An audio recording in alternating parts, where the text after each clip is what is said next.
আজ অনেক দিন পর সূর্য পেল এক নতুন মুহূর্তের আনন্দ। হ্যাঁ বন্ধুরা, আজকের এপিসোডে দেখা যায় দীপা সূর্যকে একসাথে ফুচকা খেতে।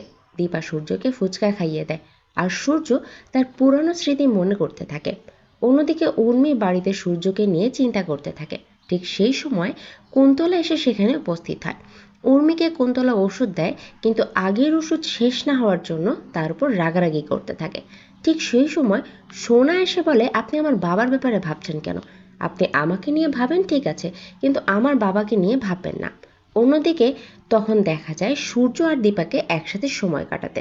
এদিকে সোনা কুন্তলার উপরে রেগে গিয়ে বলে, আপনার কোনো অধিকার নেই আমার বাবাকে ওষুধ খাওয়ানো। কিন্তু কুন্তলা বলতে থাকে, আমার জীবনে তুমি ছাড়া কেউ নেই, তাই তোমার পরিবারকে আমি নিজের বলে মনে করি। ওই ওষুধটা তোমার বাবাকে ভালো করার ওষুধ। আমি তোমার জন্য তোমার বাবাকে ভালো করার চেষ্টা করছি, নয়তো ওই মহিলা এসে সব শেষ করে দেবে, তোমার বাবাকে তোমার থেকে কেড়ে নেবে। তখন তুমি একা কী করবে? এদিকে দেখা যায় সূর্য দীপা যখন একসাথে ছিল তখন খুব জোরে বৃষ্টি নামে। সূর্য তখন দীপার জন্য একটা কলা পাতা নিয়ে এসে তার মাথায় ধরে। ঠিক এমন সময় কিছু বাচ্চা এসে সেখানে গান করে নাচতে থাকে। তাদের দেখে দীপাও তাদের সাথে নাচতে শুরু করে, আর সূর্য তখন তার পিছু পিছু সেখানে গিয়ে নাচতে থাকে। সেই মুহূর্তের জন্য সূর্য যেন সব কিছু ভুলে গিয়ে আনন্দ করতে থাকে। এমন সময় বৃষ্টি থেমে যায় আর দীপা বলে, আমরা তো পুরো ভিজে গেছি। আর সূর্য বলে, হ্যাঁ, অনেক দেরিও হয়ে গেছে, আমাদের এবার বাড়ি যাওয়া উচিত। তখন দেখা যায় ঠিক কোনো একটা কারণের জন্য রূপা বারবার দীপাকে কল করছে।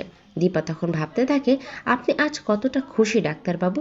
আমি চেয়েছিলাম আপনার সাথে একটু সময় কাটাতে, কিন্তু তার থেকেও অনেক বেশি কিছু পেয়ে গেছি। তারপর সূর্য দীপার সাথে একটা সেলফি তোলে।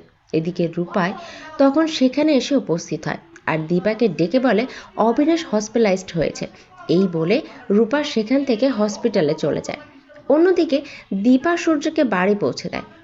এদিকে উর্মি সূর্যের জন্য বাড়ির বাইরে অপেক্ষা করতে থাকে, আর কুন্তলা সূর্যকে একা ছাড়ার জন্য তার উপরে রাগারাগি করতে থাকে। এদিকে সূর্যকে দেখে উর্মি বলতে থাকে, আপনি আজকে আমার কথা না শুনে একদম ঠিক করেননি। সূর্য বলে, আমার যেটুকু প্রয়োজন সেটুকু শুনবো, আমার যেটা ঠিক মনে হবে সেটাই করব। কুন্তলা তখন সূর্যকে বোঝাতে থাকে, আপনি মানুন আর না মানুন, আপনি অসুস্থ, অনেক কিছুই ভুলে যান, আপনার একা যাওয়াটা ঠিক হয়নি। এরপর সূর্য সেখান থেকে চলে যায়। এদিকে উর্মি এবং কুন্তলা ভাবতে থাকে, আজ সূর্য যেন কেমন টিনেজারদের মতো ব্যবহার করছে, খুব খুশিতে আছে মনে হয়। ঠিক সেই মুহূর্তে দীপা গাড়ি থেকে নেমে উর্মিকে জিজ্ঞাসা করতে থাকে, কুন্তলা এখানে কি করছে? কুন্তলা তখন বলতে থাকে, আমার তো কেউ নেই, তাই মাঝে মধ্যে মন কেমন করে সোনাকে দেখতে আসি। দীপা তখন বলে, আসবেন না এই বাড়ি, আসলে আপনার ছেলের সাথে যা করেছি আপনার সাথেও তাই করব। আর এখানে শেষ হয়ে যায় আজকের এপিসোড।